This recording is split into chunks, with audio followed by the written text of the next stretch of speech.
बहुत महत्वपूर्ण दर्शन श्री प्रभुपाद ने तात्पर्य में दिया। और भागवत प्रभुपाद की बुक है ना, इसमें इसी में था। क्या नाम है उसका? अ, लाइट ऑफ भगवत्ता। पूरा पूरी बुक इसी एक ही चैप्टर पे। सो बेसिक फिलोसफी है उसमें, भागवतम में और भागवत गीता में, जो बार बार कही जाती है, उसको वर्षा ऋतु से तुलना करके बताया है। तो पढ़िए उसको एक बार फिर से, तो अच्छे से समझ में आएगी। वो तो बहुत डिटेल में दिए प्रभुपाद ने प्रोफिट के साथ। मुझे थिक बुक, काफी मोटी किताब है, पुस्तक है।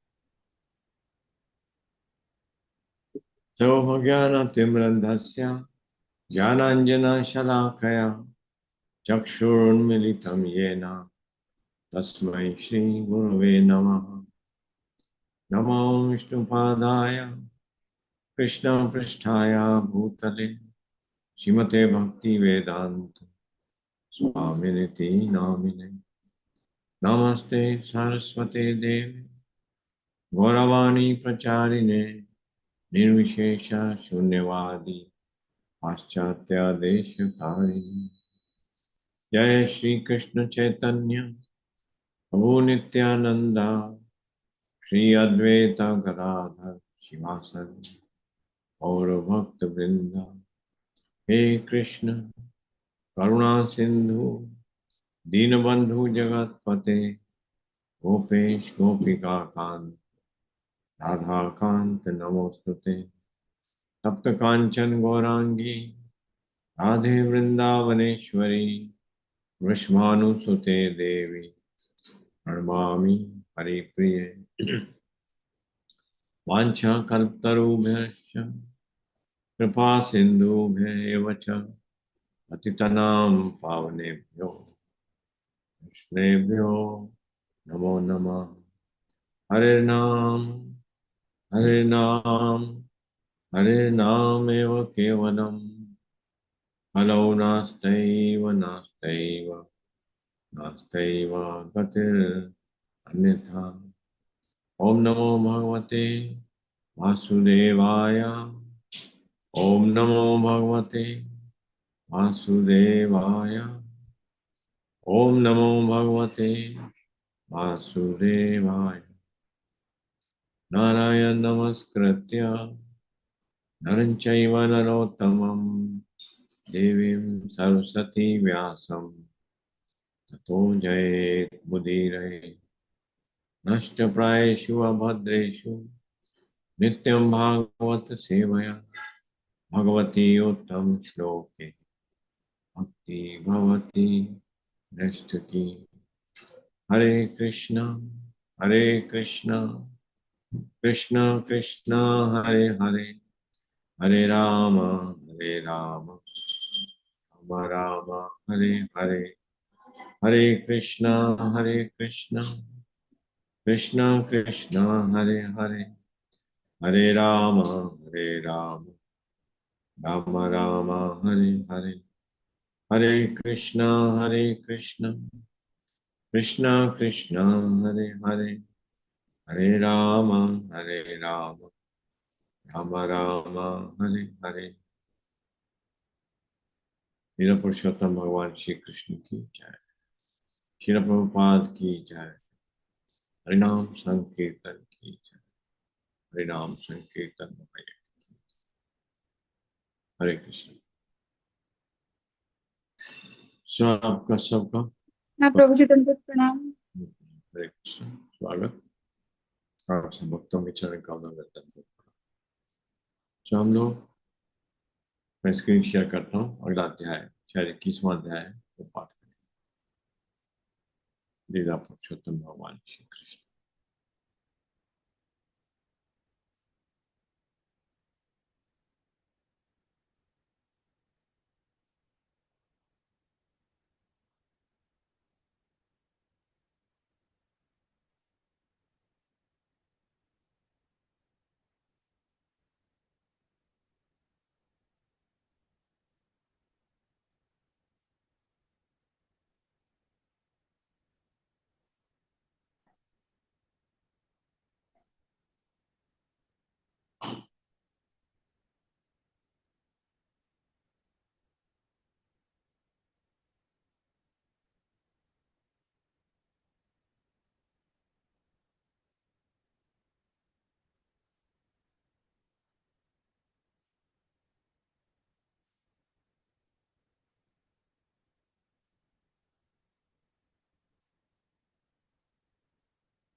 एक बहुत महत्वपूर्ण बात ऊपर लिख रहे हैं यहाँ पर, जो कल जो हमने पढ़ा था यहाँ तक की, यहाँ से मैं पढ़ता हूँ। उस काल वृंदावन में भगवान कृष्ण तथा बलराम की उपस्थिति के कारण शरद ऋतु अत्यंत आकर्षक बनी हुई थी। क्यों नहीं होगी? ऋतु आपको जानकारी होनी चाहिए कि ऋतुएं जो है भगवान की इच्छा के अनुसार आकर्षण उत्पन्न करती। जब भगवान है तो पृथ्वी, ऋतुएं सब अपने मैक्सिमम जो भी कुछ दे सकती हैं भगवान की सेवा में, वो उस अनुरूप में प्रकृति हो गई ऋतुएं तो। और पृथ्वी, पृथ्वी क्यों भगवान की शक्ति है, जो बहिरंगा शक्ति का एक पार्ट है। भूमि रापो अनल वायु खंड मानो बुद्धि रे।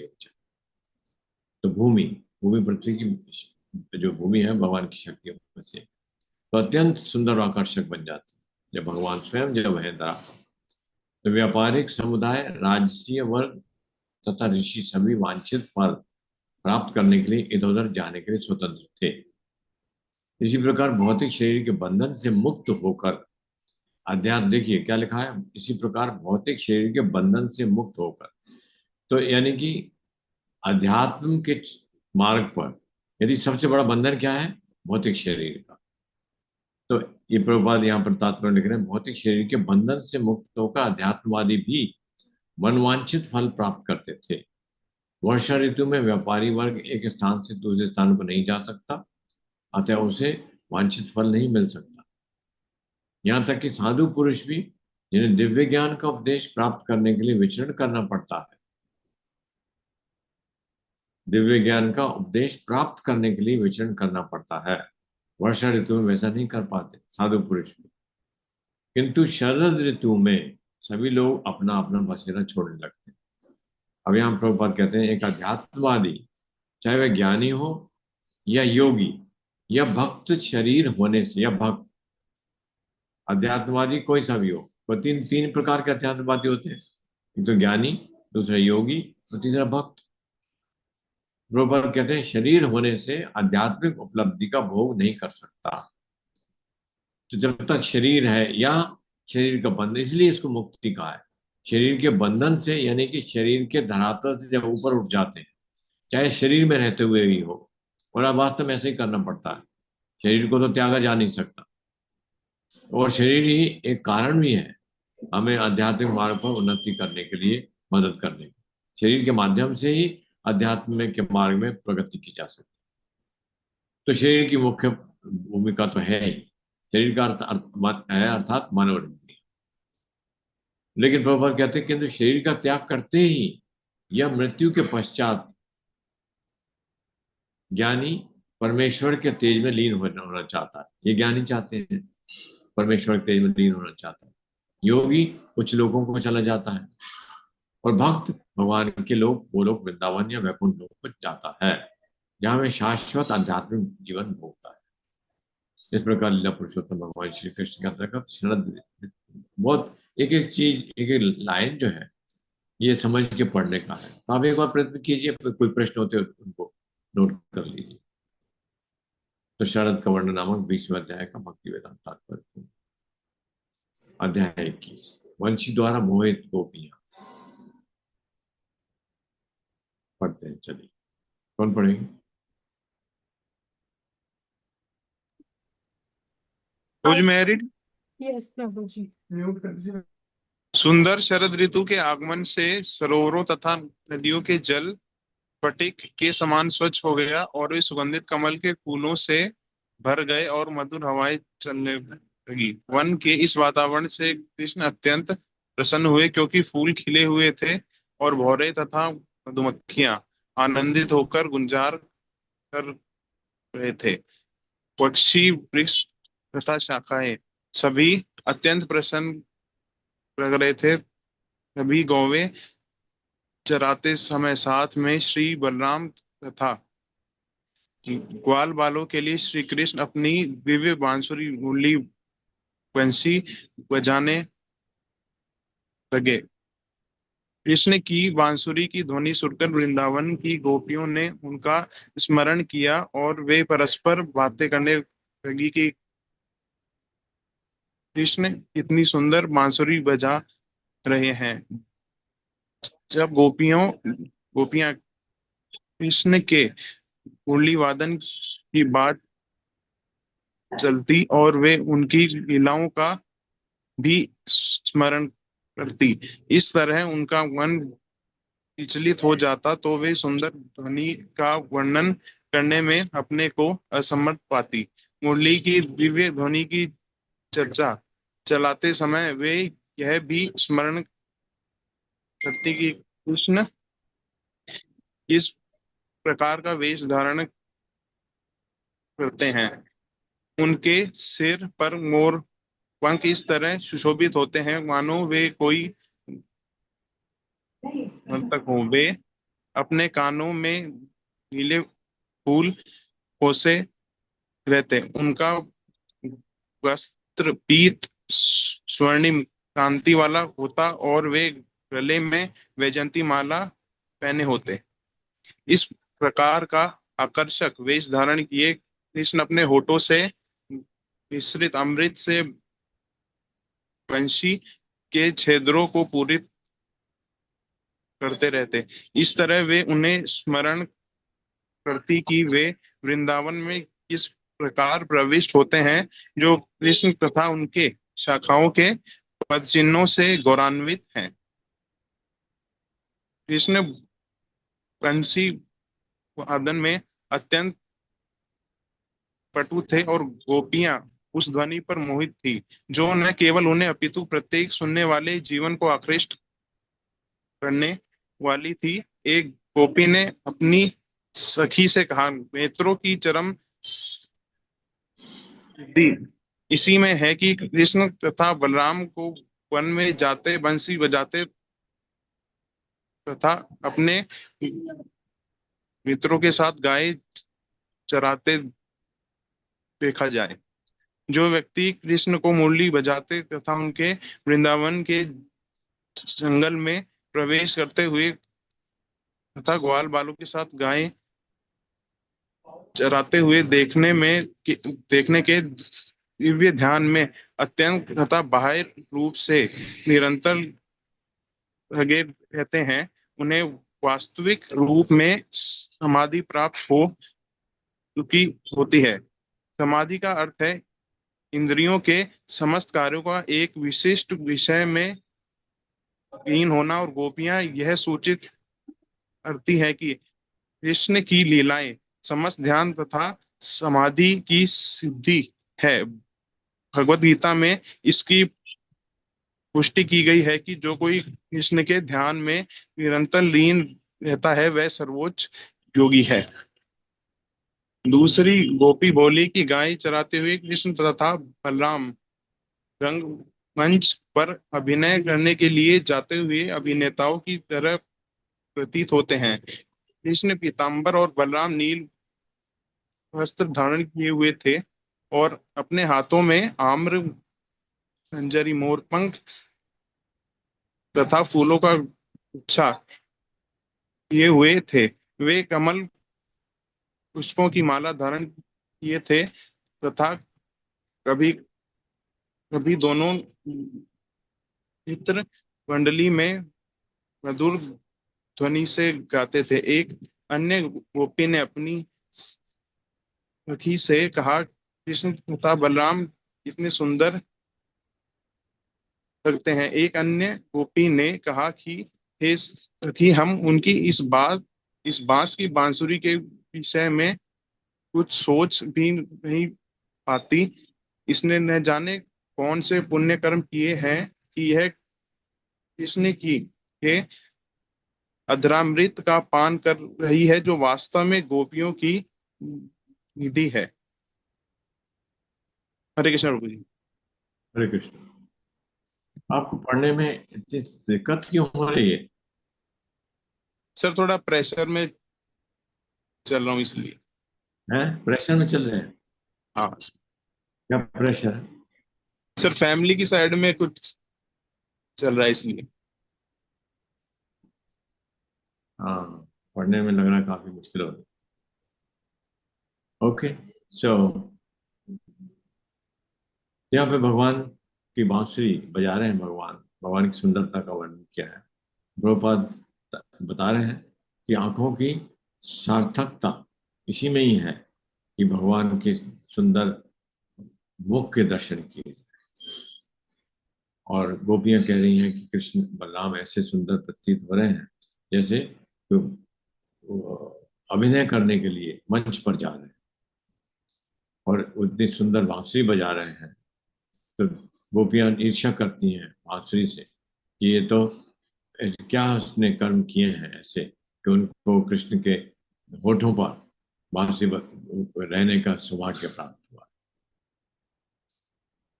चलिए, और कौन पढ़ेंगे? आगे पढ़िए, जो स्पष्ट पढ़ सकते हैं वो पढ़िए। हरे कृष्ण प्रभु जी। यस। सिस्टर पटेल। हरे कृष्णा प्रभु जी। श्री कृष्ण कभी कभी गोपियों का चुंबन करते थे, अतः उनके अधरों का दिव्य अमृत केवल उन्हीं को प्राप्त है। अतः गोपियों ने पूछा, यह कैसे संभव है कि एक बांस की बनी बांसुरी श्री कृष्ण के अधरामृत का निरंतर पान करती रहती है। परमेश्वर की सेवा में लगे रहने के कारण इस बांसुरी के माता पिता अवश्य ही प्रसन्न होते होंगे। सरोवरों तथा नदियों की को वृक्षों की माता कहा गया है, क्योंकि वृक्ष केवल जल पीकर रहते हैं। अतः वृंदावन के सरोवरों तथा नदियों के जल अत्यंत प्रसन्न हैं और कमल पुष्पों से पूरित हैं, क्योंकि वे सोचते हैं कि किस तरह हमारा पुत्र बांस श्री कृष्ण के अधरामृत का सुख भोग रहा है। नदियां तथा सरोवरों के तट पर खड़े बांस के पेड़ अपनी संतान को श्री भगवान की सेवा में लगे देखकर उसी तरह परम प्रसन्न होते हैं, जैसे दिव्य ज्ञान में उन्नत व्यक्ति अपनी संतानों को श्री भगवान की सेवा में लगे देखकर प्रसन्न होते हैं। सारे वृक्ष हर्षा अतिरेक के कारण अपनी टहनियों से लटकते मधुमक्खी के छत्तों से मधु की वर्षा कर रहे थे। एक अन्य गोपी अपनी सखियों से श्री कृष्ण के विषय में इस प्रकार कहती है, हे सखियों, हमारा यह वृंदावन संपूर्ण पृथ्वी के यश को उद्घोषित कर रहा है, क्योंकि यह लोग देवकी के पुत्र के चरण चिन्हों से महिमा मंडित है। इसके अतिरिक्त जब श्री गोविंद वंशी बजाते हैं तो तुरंत ही सारे मोर मधुमंत हो उठते हैं, मानो उन्होंने किसी नए मेघ की गर्जना सुनी हो। जब गोवर्धन पर्वत या घाटी के सारे पशु पौधे तथा वृक्ष इन मोरों को नाचते हुए देखते हैं तो वे निश्चल होकर वंशी की दिव्य ध्वनि को मनोयोग से सुनते हैं। हमारे विचार से यह वृंदावन अन्य किसी लोक में न तो संभव है न उपलब्ध है। यद्यपि गोपियां ग्राम्य बालाएं थी, किंतु उन्हें अत्यंत अधिक वैदिक ज्ञान था। ऐसा है वैदिक सभ्यता का प्रभाव। सामान्यतः लोग अधिकाधिक स्रोतों से श्रवण करके वेदों के सर्वोच्च सत्य को सीख सकते हैं। एक अन्य सखी बोली, अरे सखियों, इन हिरनियों को तो देखो। यद्यपि ये मूक पशु है, किंतु वे महाराज नंद के पुत्र श्री कृष्ण के पास तक पहुंच चुकी है। ये न केवल श्री कृष्ण तथा बलराम की वेशभूषा से आकृष्ट है, अपितु ये वंशी की ध्वनि सुनते ही अपने अपने पतियों समेत श्री भगवान को अत्यंत प्यार से देखकर सादर प्रणाम करती है। गोपियों को इन हरिणियों से ईर्ष्या होती थी, क्योंकि वे सब अपने पतियों समेत श्री कृष्ण की सेवा कर पाती थी। गोपियां अपने को इतना भाग्यशाली नहीं मानती थी, क्योंकि जब भी वे श्री कृष्ण के पास जाना चाहती तो उनके पति प्रसन्न नहीं होते थे। एक अन्य गोपी ने कहा, अरे सखियों, श्री कृष्ण तो इतना सुंदर वेश बनाए हुए हैं कि वे स्त्रियों के विविध उत्सवों को प्रेरणा प्रदान करने वाले दिखते हैं। उनकी वंशी की दिव्य ध्वनि सुनकर स्वर्ग के देवताओं की पत्नियां तक मोहित हो जाती हैं। यद्यपि वे अपने पतियों के साथ विमान द्वारा आकाश में विचरण करती है, किंतु श्री कृष्ण के वंशी की ध्वनि सुनते ही वे विचलित हो उठती है। उनके केश पाश स्थिर हो जाते हैं और उनकी कसी हुई पेटियां ढीली हो जाती है।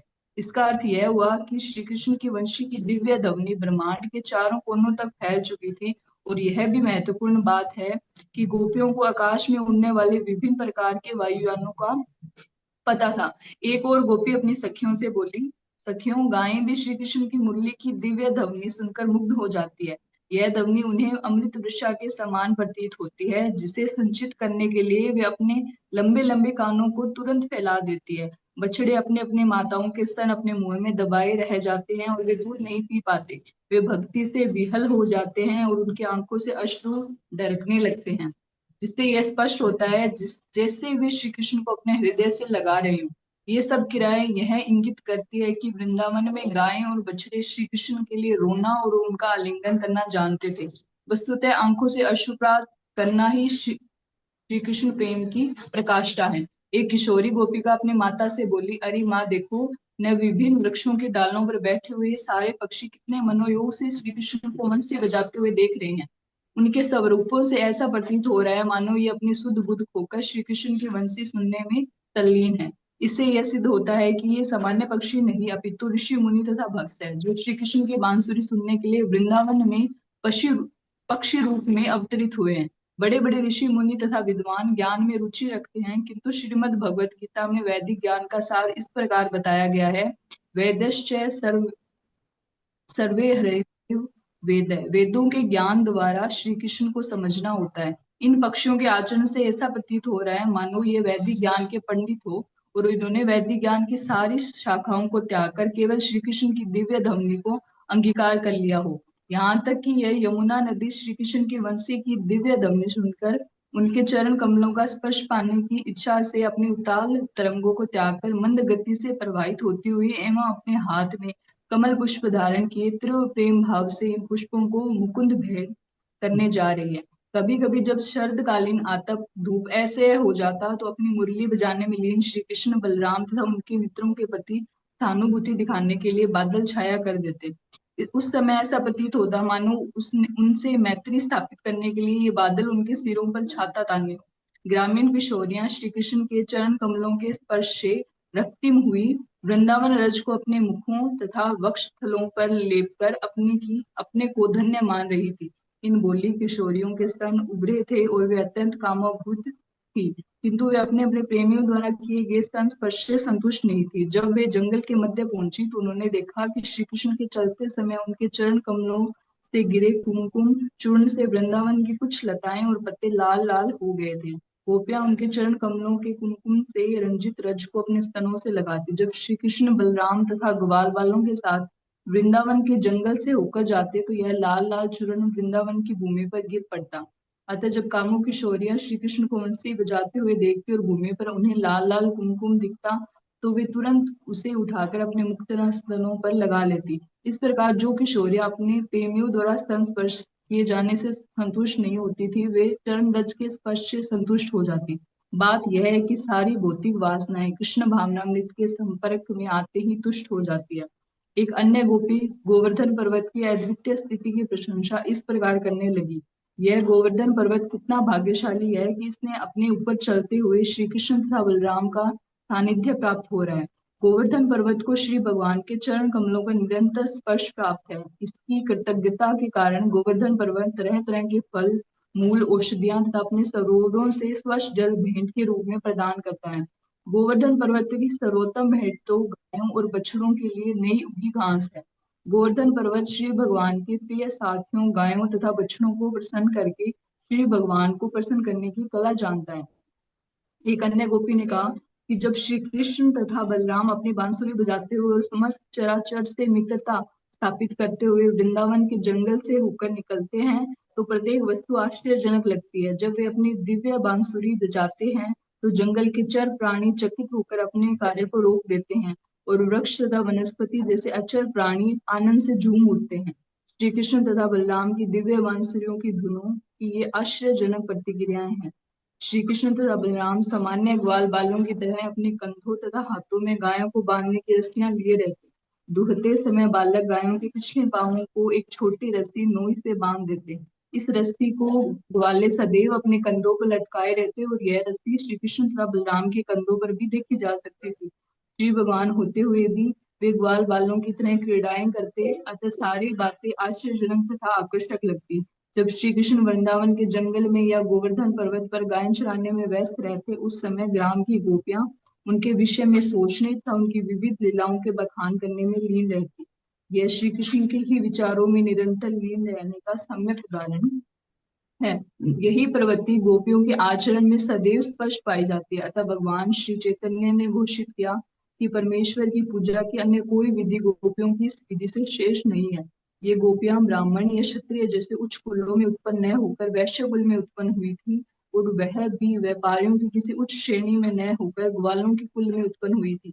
वे ठीक से शिक्षित भी न थी, किंतु उन्होंने वेदों के अधिकारी ब्राह्मणों से सारा ज्ञान सुन रखा था। गोपियों का एकमात्र कार्य था श्री कृष्ण के विचारों में दिन रात मगन रहना। इस प्रकार लीला पुरुषोत्तम भगवान श्री कृष्ण के अंतर्गत वंशी द्वारा मोहित गोपिया नामक 21वें अध्याय के भक्ति वेदांत अध्याय पूर्ण हुआ। हरे कृष्ण। Thank you.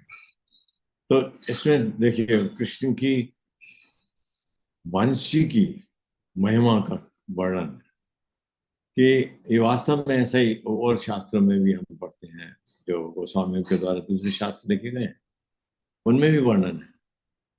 और तीनों लोक में जब भगवान की ध्वनि, वंशी की ध्वनि जब सुनाई देती है, तो चाहे वो वृंदावन के पेड़ पौधे हों, वो ऐसा प्रतीत होता है मानो वो झूमने लगते थे।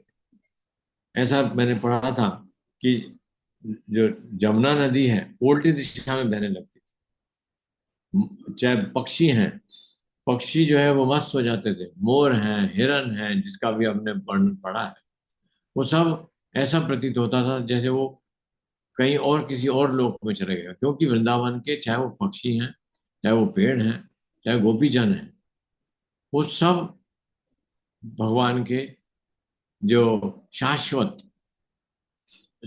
मित्र हैं। वृंदावन से जैसे हम कई बार हम चर्चा करते हैं कि इससे पूरा वृंदावन, भगवान कभी वृंदावन छोड़ते नहीं है। वृंदावन तज छोड़ के एक पग भी बाहर नहीं निकलते हैं भगवान। तो जहां जाते हैं वृंदावन के साथ में होता है। तो एक बार प्रभुपाद जी से कुछ चर्चा कर रहे थे, प्रभुपाद जी कहते हैं कि जो गोलोक वृंदावन है और इस वृंदावन में कोई अंतर नहीं है। तो फिर कई बार वहां जाके देखता, बड़ा मन खराब होता है, वहां के लोग कैसे कैसे करते हैं। तो जब बाह्य दृष्टि, जब वृंदावन के स्तर की जो चेतना जब आ जाती है जीव में, तब वो स्थिति, तो वृंदावन को देखने की जो क्षमता जो है वो जीव में प्रकट होती है। अन्यथा वृंदावन दिखाई नहीं देता, क्योंकि वृंदावन भगवान के जो जो रूप है उससे अभिन्न है। जैसे भगवान का नाम उससे भिन्न है, भगवान की लीला उनसे अभिन्न है, तो ऐसी वृंदावन भी उनसे अभिन्न है। तो जब जब तक चेतना का स्तर भौतिक रहता है, तब तक ना वृंदावन के दर्शन होते हैं, ना भगवान के दर्शन होते हैं, ना भगवत लीला का ही वो स्मरण हो पाता है। और अध्यात्म के मार्ग पर प्रगति तभी संभव है जब चेतना का स्तर जो है वो भगवत स्तर के उस स्तर तक पहुंच जाता है, जहां पर कि हम ये आत्म साक्षात्कार कर सके और भगवान की कृपा से उनके दर्शन हो पाते। क्योंकि नाम लेते हैं, नाम लेने में हमको कोई सुख नहीं प्राप्त होता, जबकि नाम का जो जो प्रदान करने की क्षमता जो है, जो जो भगवान स्वयं है, वो उसमें और भगवान के नाम में कोई अंतर नहीं। अभिन्न नाम नामी हो, तो नाम और नामी जो है यानी भगवान अभिन्न है। तो वास्तव में नाम का लेने का जो चरम स्थिति जो है वो यह है कि कृष्ण का प्रेम उत्पन्न होना हृदय में। जब कृष्ण प्रेम हृदय में उत्पन्न हो जाता है, तब वास्तविक दर्शन होते हैं, तब भगवान के दर्शन हो पाते हैं, अन्यथा दर्शन संभव नहीं। अन्यथा भगवान तो हृदय में सदैव ही विराजमान है। लेकिन कौन देख पाते हैं? भक्त भक्त देख पाते हैं। कब देख पाते हैं? क्या है श्लोक ब्रह्म संहिता का? प्रेमांजना छुरिता भक्ति विलोचने संत सदैव हृदय सदैव। क्योंकि वो जो परमात्मा जो हृदय में विराजमान है, वो श्याम सुंदर रूप बनकर भगवान को दर्शन देते हैं। जैसे एक बार मैं चर्चा कर रहा था कि मेरे गुरु महाराज को प्रभुपाद बोलते थे, तो उन्होंने एक बार प्रश्न पूछा था कि प्रभुपाद, भगवान सबके हृदय में परमात्मा रहते हैं? उसने कहा हाँ, सबके हृदय में परमात्मा रहते हैं, पर तुम्हारे हृदय में श्याम सुंदर है। तो संता सदैव हृदय शुभ लोग आती। लेकिन वो कब आती है वो स्थिति? जो हम साधन से ऊपर उठ जाते हैं। कौन सी स्थिति है?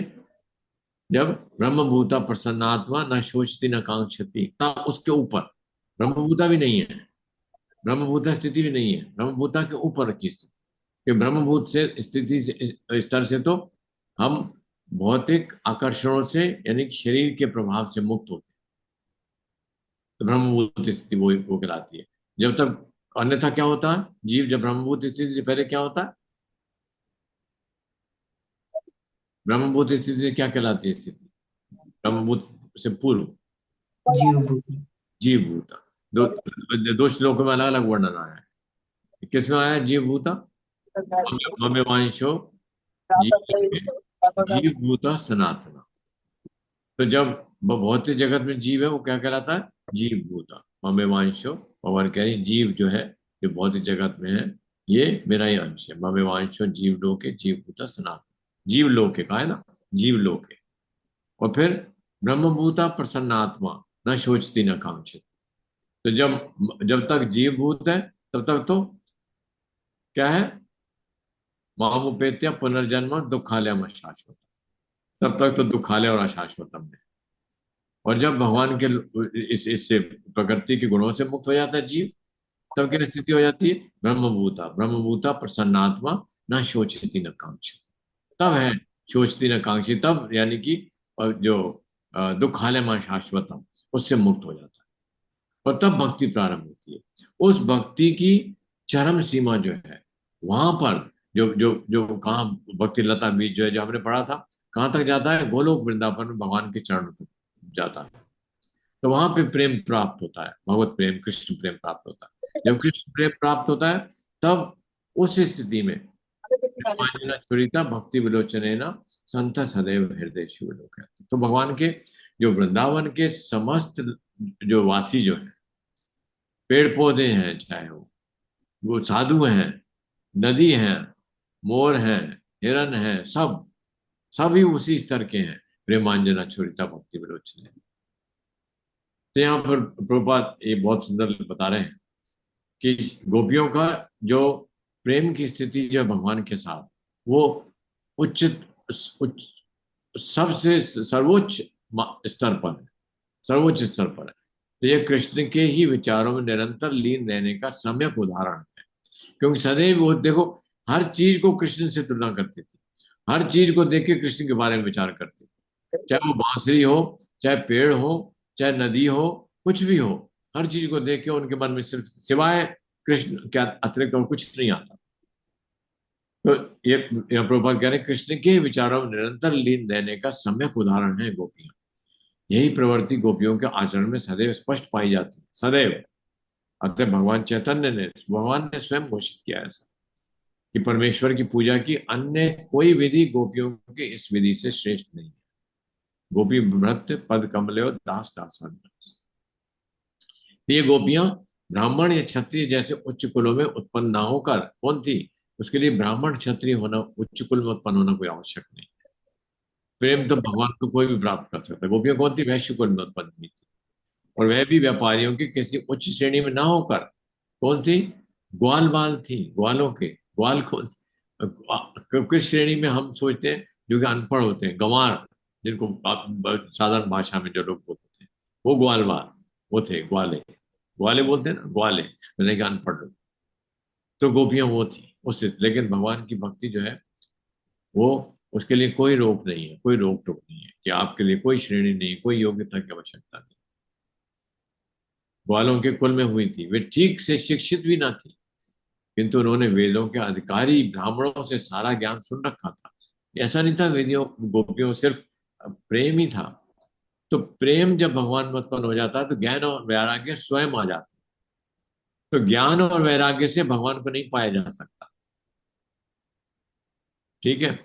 इसलिए वो जो श्लोक जो आपने भेजा था उसको ट्रांसलेट हिंदी में ट्रांसलेशन करके उसको ग्रुप में शेयर कर देना। ये प्रभु जी वो उसकी पूरी सीरीज है, वो शुरू से लेके एंड तक पूरी भक्ति लता तक जाती है फिर। अच्छा, ओके। तो देन उसको शेयर करती रहो उसको, ओके प्रभु जी। छोटे छोटे पैराग्राफ। तो उसमें ये आज ही था जो तुमने भेजा था उसमें। तो ज्ञान और वैराग्य, ज्ञान और वैराग्य सहायक तो हो सकते हैं भक्ति प्राप्त करने में, लेकिन भक्ति अगर है वास्तव में है क्या? ज्ञान और वैराग्य का उद्देश्य, ज्ञान वैराग्य का उद्देश्य है कि भक्ति को स्तर तक पहुंचना। और भक्ति यदि है प्राण, तो ज्ञान वैराग्य की आवश्यकता नहीं है। ज्ञान वैराग्य अपने आप आ जाएंगे। भक्ति आएगी तो ज्ञान वैराग्य स्वतः उत्पन्न हो जाएंगे। तो यहाँ प्रभुपाद यही कह रहे हैं कि गोपियों का एक सॉरी फिर ठीक से शिक्षित भी ना थी, किंतु उन्होंने वेदों के अधिकारी ब्राह्मणों से सारा ज्ञान सुन रखा था। गोपियों का एकमात्र कार्य था कृष्ण के विचारों में दिन रात मग्न रहना। तो ये गोपियों में क्योंकि भगवत प्रेम था, तो स्वतः ही ज्ञान और वैराग्य भी था। ऐसा नहीं था कि वो क्योंकि वो अशिक्षित थी या गांव में रहती थी या उनको मालूम नहीं था, उन्होंने तो कहीं पढ़ा नहीं था, ज्ञान कहीं समझा नहीं था, तो अपने आप से था उनमें। जब आप पढ़ेंगे उद्धव जी से जो गोपियों की वार्ता है, उसमें वो पता लगता है कि उनमें ज्ञान और वैराग्य दोनों ही थे। तो गोपियों का एकमात्र कार्य था कृष्ण के विचारों में दिन रात मग्न रहना। तो इस प्रकार लीला पुरुषोत्तम भगवान श्री कृष्ण के अंतर्गत वंशी द्वारा मोहित गोपिया नामक 21वें अध्याय का भक्ति वेदांत तात्पर्य। हरे कृष्ण। तो विल स्टॉप हियर। आज मेरे ख्याल दीप्ति माता जी क्लास लेंगे, हम आज नहीं, मंडे को फिर प्रारंभ करेंगे क्लास।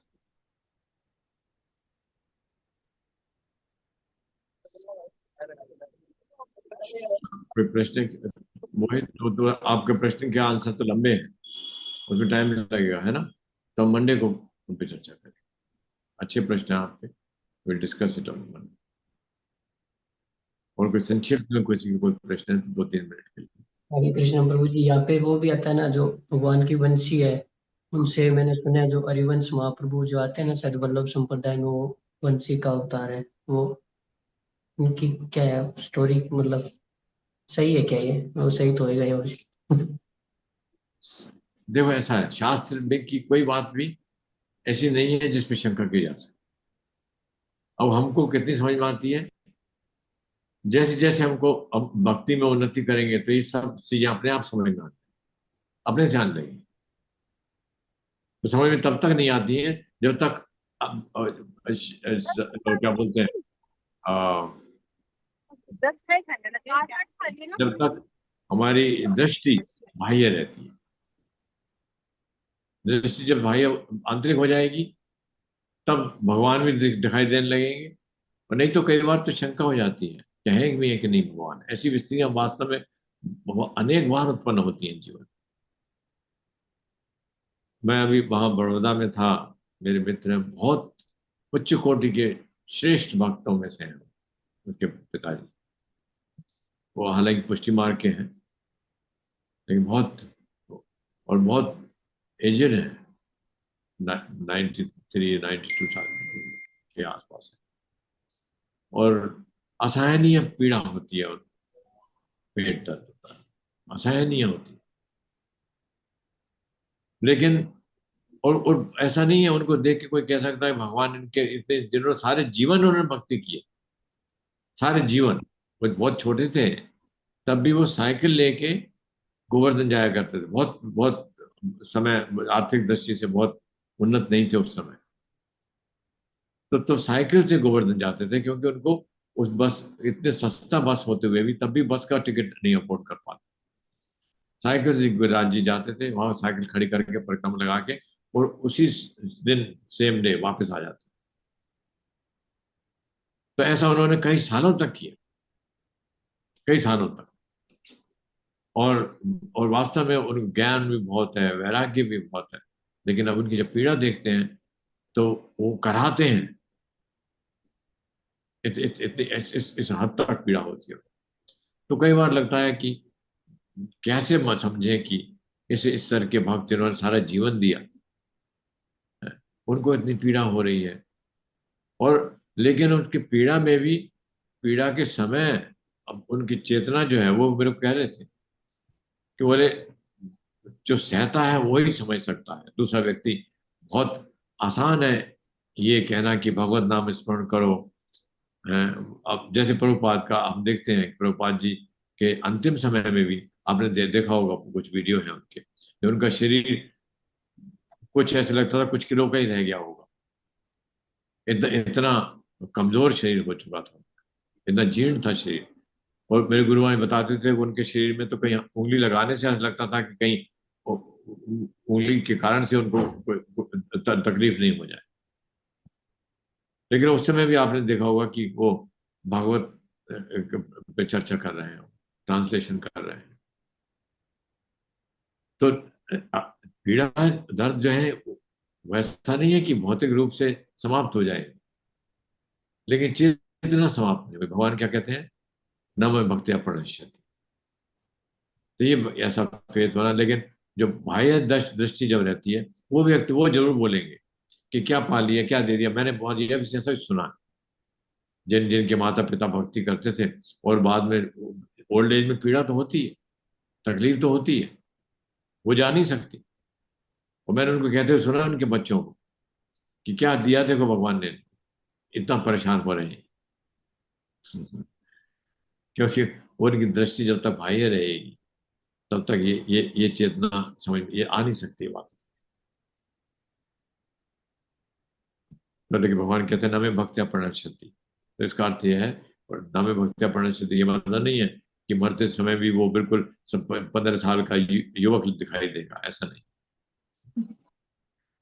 शरीर को तो नष्ट होना ही है, भौतिक शरीर को जाना ही है, लेकिन चेतना महत्वपूर्ण है। तो जिसके जो भक्ति का वास्तविक अर्थ क्या है, चेतना का उन्नत कर, चेतना को उन्नत करना, चेतना को कृष्ण भावना भावित करना। और प्रभु जी मैंने तो ये भी सुना था ना कि मतलब अगर किसी भक्त की पीड़ा बहुत ज्यादा हो रही है, मतलब ऐसा जो स्थिति होती है, इसका मतलब है कि हाँ आखिरी जन्म है उनका, तो अभी सारे मतलब खाता कुछ नहीं हो क्लियर हो रहा सकता, क्योंकि मैं एक बार मैं कहीं पढ़ रहा था रिसेंट कि जब जीव समर्पण कर देता भगवान को, तो भगवान और जीव के बीच में है उसके वो कार्मिक जो भौतिक प्रक्रिया जो है, कार्मिक प्रक्रिया, वो एप्लीकेबल नहीं होती उसको, वो समाप्त हो जाती। कार्मिक प्रक्रिया नहीं है। अब भगवान क्या कर रहे हैं, क्या उनका विचार है, ये तो भगवान जाने, ये भगवान और जीव के बीच की बात।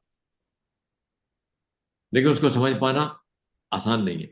हमने हमारे जितने बड़े बहुत बहुत गोस्वामी जो है, इवन माधवेंद्र पुरी जैसे जैसे गोस्वामी, उनका भी अंत समय में कभी पढ़ना उसमें तो ऐसा लगेगा कि ऐसा कैसे हो सकता है। उठ पाने में सामर्थ्य, उनकी सामर्थ्य इतनी खत्म हो चुकी थी कि उठ ही नहीं पाते थे। सब बिस्तर पर, अब शैया पर ही सब कुछ करते थे। तो वो उस स्थिति को समझ पाना आसान नहीं। तो भगवान के अपने भक्तों के साथ में क्या उनका है, वो बाह्य दृष्टि से समझा नहीं जा सकता। लेकिन हम ये सोचते, कई बार कई बार प्रश्न भी पूछते हैं, ऐसा क्यों हुआ प्रभु जी, ऐसा क्यों है। उसने तो सब जीवन भगवान को दिया था, उसने तो पूरा आजीवन ब्रह्मचारी था वो तो। लेकिन भगवान पूर्ण स्वतंत्र है, पूर्ण स्वतंत्र है। और भगवान के जितना दया जो है और किसी में हो नहीं सकती। तो जो अगर ये सब गुण है भगवान में, तो फिर हमको कल्पना नहीं करनी चाहिए कि वो जीव किसी के को दुख पा रहा है या क्या हुआ है। उसको उसको जीव छोड़ देना चाहिए, भगवान का क्या उसके साथ में व्यवहार है, किस किस प्रकार से भगवान उस जीव की रक्षा कर रहे हैं। Let us not discuss this, let us not go, let us not question this. वो एक श्लोक है जो हम कई बार चर्चा करते हैं, तथ्य अनुकंपा सुसुमिक्षमान। तो जो भक्त जो होता है वो तो उसको कृपा मानता है। तथ्य अनुकंप बहुत मुश्किल है, ये बहुत ही मुश्किल चीज है। उस स्थिति में भगवान की कृपा मानना, उसको अनुग्रह, ये भगवान का अनुग्रह समझना उसको। तो मैं उनसे चर्चा कर रहा था, वो कह रहे थे अनुग्रह तो है, लेकिन इसको सहन करना पाना मुश्किल है। अनुग्रह तो है डेफिनेटली, इसमें वो कह रहे हैं शास्त्र के जो वचन जो है उसमें बिल्कुल शंका नहीं है, अनुग्रह तो है भगवान का, लेकिन सहन कर पाना बहुत मुश्किल काम। तो भगवान ही देते हैं सामर्थ्य। है। हरे कृष्ण। चलिए, Hare Krishna, thank you. So thank you all, Hare Krishna. We stop. Hare Krishna, Hare Krishna, Krishna Krishna, Hare Hare, Hare Ram, Ram Ram, Hare Hare, Hare Krishna, Hare Krishna, Krishna Krishna, Hare Hare, Hare Ram, Ram Ram, Hare Hare, Hare Krishna Krishna Krishna Hare Hare, Hare Ram Ram Ram Hare. Purushottam भगवान श्री कृष्ण की जय, श्री प्रभुपाद की जय। हरे कृष्ण। हरे कृष्णा प्रभु जी, धन्यवाद, प्रणाम। Thank you. हरे कृष्ण। हरे कृष्णा प्रभु जी। हरे कृष्णा, धन्यवाद, प्रणाम। हरे कृष्ण।